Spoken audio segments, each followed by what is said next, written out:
स्वाद की यात्रा, जहाँ थाली में बसा है भारत का दिल। क्या आप जानते हैं कि भारत में खाना सिर्फ पेट भरने का साधन नहीं, बल्कि आत्मा की शुद्धि का भी मार्ग है।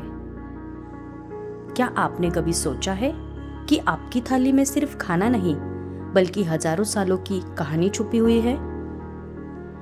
आप जो खा रहे हैं वो सिर्फ खाना नहीं, वो सदियों की भक्ति, परंपरा और विज्ञान है।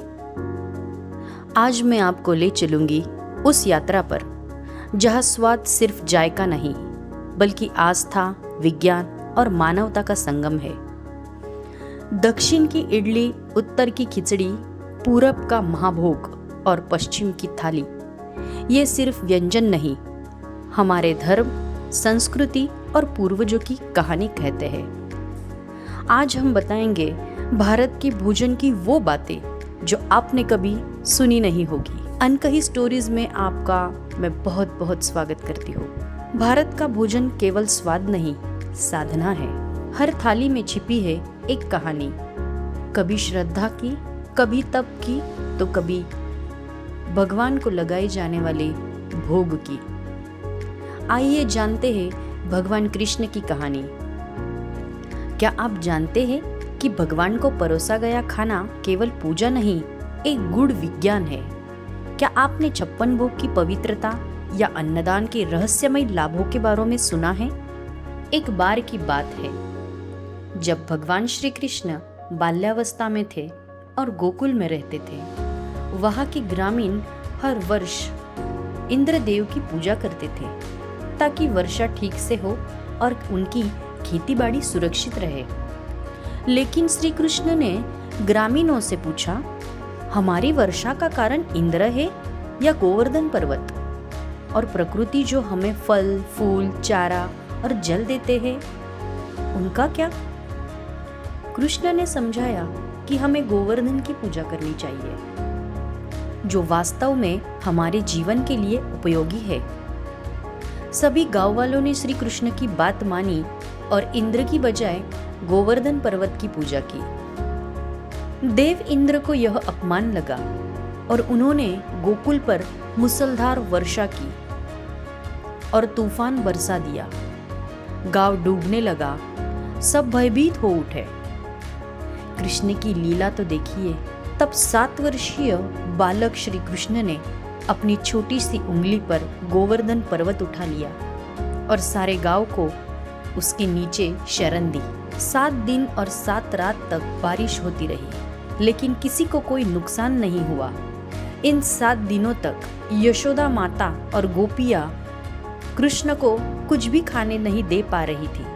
उन्होंने लगातार पर्वत अपनी उंगली पर उठा के रखा था। जब संकट समाप्त हुआ, तब सबने मिलकर यह तय किया कि अब श्री कृष्ण को 7 दिनों का भोजन एक साथ अर्पित करेंगे। यही से शुरू होती है 56 भोग की असली कहानी। भगवान श्री कृष्ण दिन में 8 बार भोजन करते थे। मंगल स्नान, अन्नकूट, बाल भोग, मध्याह्न भोजन, अपराह्न फल, सायं भोज, रात्रि भोजन और शयन भोग। 7 दिन भोजन न मिलने से कुल मिलकर 56 भोजन हो जाते हैं। इन 56 भोगों को एक साथ अर्पित किया गया, इसीलिए उसे 56 भोग कहा जाता है और भगवान श्री कृष्ण को ये बहुत प्रिय भी है। आइए जानते हैं 56 भोग में क्या क्या है। इनमें मिठाई, नमकीन, शुद्ध घी से बने पकवान, दही चावल, दालें, सब्जियां, फल, खीर, हलवा, पेढ़े, बर्फी, पूरी, लड्डू, मालपुआ, संकरी, चिवड़ा, रायता, खट्टे मीठे बहुत सारे व्यंजन होते हैं। 56 भोग का उद्देश्य केवल संख्या नहीं है, बल्कि षड्रस, मधुर, अम्ल, लवण, कड़ू, तिक्त, कषाय, इन अलग अलग स्वादों का समावेश करना होता है, जिससे मन, शरीर और आत्मा को संतुलन मिलता है। 56 भोग का आध्यात्मिक और सांस्कृतिक भी बहुत महत्व है। भक्तिभाव का प्रतीक है। 56 भोग श्री कृष्ण के प्रति गहरी श्रद्धा और प्रेम का प्रतीक है। भक्तों द्वारा अर्पण का यह तरीका भगवान के प्रति आभार और समर्पण है। आइए चलते हैं उत्तर भारत की ओर, जहाँ गंगा बहती है और हर निवाला तपस्या बन जाता है। उत्तर भारत में भोजन का मतलब है सेवा, जहाँ लंगर और धाम में छुपा है मानवता का सबसे बड़ा सबक। यहाँ की खिचड़ी केवल भोजन नहीं, साधना। उत्तर भारत में भोजन केवल स्वाद के लिए नहीं, बल्कि एक उपवास के लिए उपसंहार है, पूजा के लिए नैवेद्य है और पंचांग को शांत करने का माध्यम है। मकर संक्रांति पर खिचड़ी, रामनवमी पर पंचामृत और जन्माष्टमी पर माखन मिश्री, सबके पीछे गूढ़ धार्मिक अर्थ है। आइए समझते हैं इस आध्यात्मिक यात्रा को एक छोटी सी कहानी के रूप में। काशी के बाबा शंकरानंद पिछले 40 सालों से, मतलब 1980 से सिर्फ मूंग दाल की खिचड़ी खा रहे हैं। वो बिना नमक, बिना मसाले वाली रहती है। वे कहते हैं भोजन में साधन नहीं, भाव प्रधान है। जब शरीर मौन होता है तब आत्मा बोलती है। डॉक्टरों ने परीक्षण किया, सब नॉर्मल।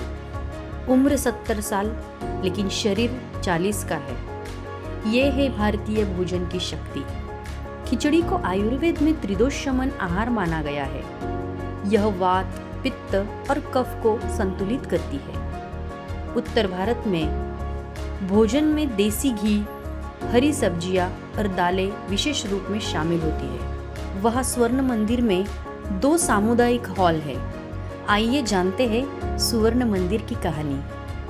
स्वर्ण मंदिर में 2 सामुदायिक हॉल है, जहाँ सभी को जमीन पर बैठकर लंगर खाना होता है। जब स्वयंसेवक हॉल में उपस्थित सभी लोगों को भोजन परसते हैं, तो उनमें से एक स्वयंसेवक जोर से पुकारता है, जो बोले सो निहाल, जिसका अर्थ है जो बोलेगा वह सुखी होगा।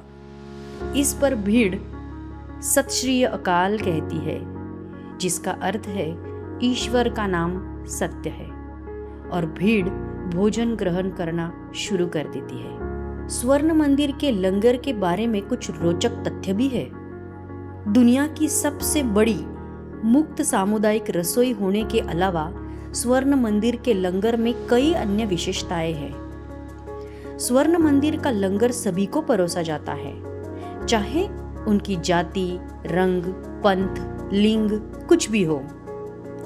ऐसा कहा जाता है कि सामान्य दिन में स्वर्ण मंदिर में 50 से 60 हजार से अधिक लोग लंगर खाते हैं, और धार्मिक समारोहों के दौरान यह संख्या बढ़कर 1 लाख तक हो जाती है।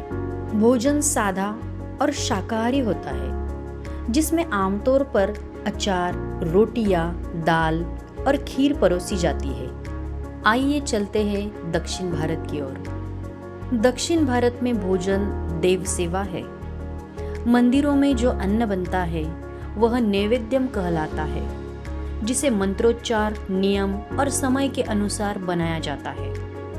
इडली, डोसा, सांभर, पोंगल, रसम, अप्पम, वड़ा, चटनी, फैनी और नींबू राइस और बहुत कुछ। दक्षिण भारत में भोजन का मतलब है उत्सव, जहाँ साद्या में छुपा है प्रकृति का पूरा खजाना। साद्या। केरल का साद्या एक व्यंजन है, केले के पत्ते पर परोसा जाता है। केरल के साद्या में 24 से लेके 28 व्यंजन होते हैं। नारियल से लेकर कडाला तक हर चीज में स्वाद का राज छुपा है। बालाजी मंदिर का रसोई घर एशिया का सबसे बड़ा मंदिर किचन है। चिन्नम्मा अम्मा एक दलित महिला जो 40 वर्षों से सुबह 3 बजे उठकर भगवान को पोंगल बना रही है। एक सप्ताह वह बीमार पड़ गई और उस सप्ताह मंदिर के भोग में गंध आने लगी। पुजारी समझ गए यह अम्मा का तप है जो अन्न को देवत्व देता है। अम्मा कहती है, मैं अन्न नहीं बनाती, श्रद्धा को पकाती हूँ। दक्षिण का भोजन इडली और डोसा में फर्मेंटेशन के प्रोबायोटिक गुण आते हैं। पोंगल में हल्दी, काली मिर्च, जीरा जो इम्यूनिटी बूस्टर का काम करते हैं। रसम जो सूजन घटाने वाला एंटीऑक्सीडेंट से भरपूर व्यंजन है। पुराने नुस्खे आधुनिक विज्ञान से बेहतर है, और कैसे एक साधारण थाली ने जिंदगियों को बदल दिया है। आइए चलते हैं पूरब की ओर। असम का बिहू नृत्य, पिठा का निर्माण और बंगाल का गुड़ निर्माण यहाँ की पहचान है। पूर्व भारत में भोजन का मतलब है प्रकृति के साथ तालमेल, जहाँ नदी और मिठास का अनूठा संगम है। असम का पीठा, असम में बिहू के समय पीठा बनाया जाता है। तिल में 18% प्रोटीन और एंटीऑक्सीडेंट रहता है। बंगाल का गुड़ और रसगुल्ला, बंगाल में खजूर का गुड़ और रसगुल्ला सिर्फ मिठाई नहीं, संस्कृति की पहचान भी है, जिससे हमें भरपूर आयरन और ग्लूकोज भी मिलता है। आइए चलते हैं पश्चिम की ओर, जिसे किण्वन और सहकारिता से जाना जाता है। यहाँ का प्रमुख भोजन है महाराष्ट्रियन पोहे, साबूदाना खिचड़ी, गुजराती थाली, दाल बाटी चूरमा, बेसन के लड्डू और साखरा। गुजरात के ढोकले में फर्मेंटेशन की शक्ति है, जिससे हमें बी कॉम्प्लेक्स विटामिन मिलता है। गोवा का सन्ना, गोवा में ताड़ के रस से सन्ना बनाया जाता है, जो प्रोबायोटिक है, प्रकृति के लिए एक दवा का काम करती है। भारत का आध्यात्मिक सूत्र है ब्रह्मापर्णम ब्रह्म हवैहि। यह मंत्र पाचन एंजाइम को सक्रिय करता है और माइंडफुल ईटिंग को बढ़ावा देता है। दोस्तों, हमने देखा कि भारतीय भोजन का आध्यात्मिक और वैज्ञानिक महत्व। तो आज से अपनी थाली को नए नजरिए से देखिए। उसमें सिर्फ स्वाद नहीं, संस्कार भी ढूंढिए। हर थाली में बसा है भारत का दिल। जी हाँ दोस्तों, आज का वीडियो आपको कैसा लगा? अगर आपको वीडियो बहुत अच्छा लगा हो तो चैनल को सब्सक्राइब करना ना भूलिए और अपने दोस्तों के साथ और फैमिली के साथ इसे शेयर भी करिए। अपना और अपनों का नॉलेज बढ़ाने के लिए चैनल से जुड़े रहिए। मिलते हैं एक और अच्छी, सच्ची और अनकही स्टोरी के साथ। तब तक के लिए धन्यवाद।